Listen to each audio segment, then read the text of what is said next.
हमारी खबर हमारी बोली। मैं हूं आशीष तूफान और आप देख रहे हैं एटीएन बुंदेली। हम मौजूद हैं बिजोलिया पारसनाथ पर। तपोदय तीर्थ क्षेत्र यह है। हम आपको दिखा रहे हैं एक और शिलालेख। निश्चित ही यह शिलालेख का वैसा भंडार है बिजोलिया पारसनाथ में जो निश्चित ही प्राकृत भाषा में लिखा हुआ है। जैन धर्म के इतिहास की वैभवशाली इतिहास को यह बताने का साक्षात प्रमाण है। यहाँ दो दर्शक इन शिलालेखों को देख रहे हैं। कैमरामैन को कहना चाहूंगा कि दोनों दर्शकों को दिखाएं, वो शिलालेख को पढ़ने की कोशिश कर रहे हैं। संस्कृत में नहीं है शिलालेख, या प्राकृत भाषा में शिलालेख है।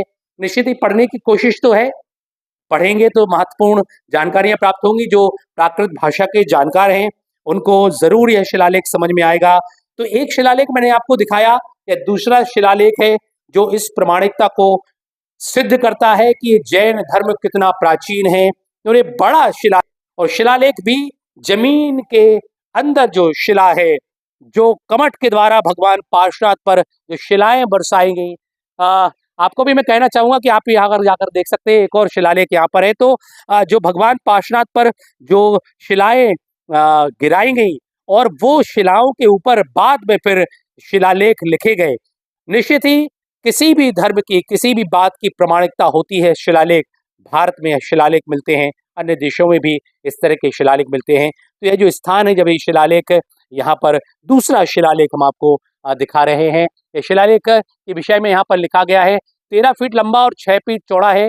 30 लाइन है इस शिलालेख में, 93 श्लोक हैं। इसका मंगलाचरण सिद्धम ओम नमो वीतरागाय से किया गया है।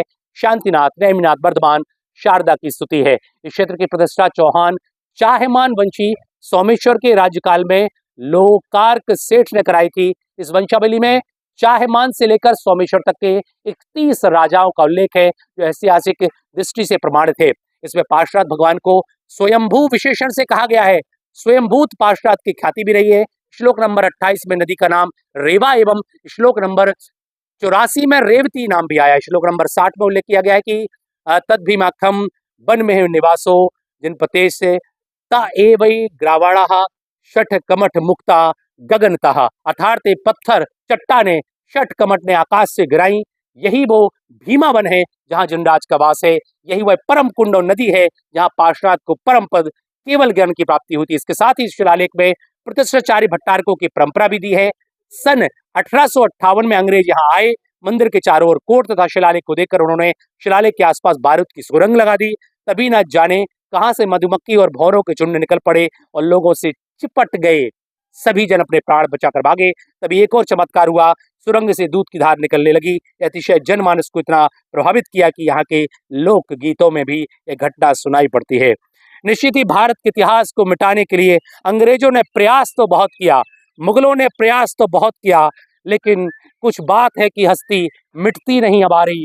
सदियों जहां रहा है, जो दौरे रहा है, जो हमारे दुश्मन रहे हैं, यह ऐसा श्लोक कहा जाता है। तो निश्चित ही शिलालेख यह सिद्ध करता है कि यह काफी प्राचीन है और उसमें भगवान की स्तुति का वर्णन है।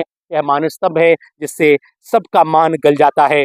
भगवान हमारा भी मान गलित हो जाए इन सब चीजों को देख करके। जो जिन आगम की इतनी प्रशंसा हम यहाँ पर इस तीर्थ क्षेत्र पर आकर के देख रहे हैं, इतना वैभव यहाँ पर आकर के देख रहे हैं, निश्चित ही ये बड़ा महत्वपूर्ण है कि इस तीर्थ क्षेत्र कर इस पावन भूमि पर आने का हमें अवसर प्राप्त हुआ। भगवान से यही प्रार्थना करते हैं कि बार बार इस भूमि पर आने का हमें अवसर जरूर दें। जय जिनेंद्र।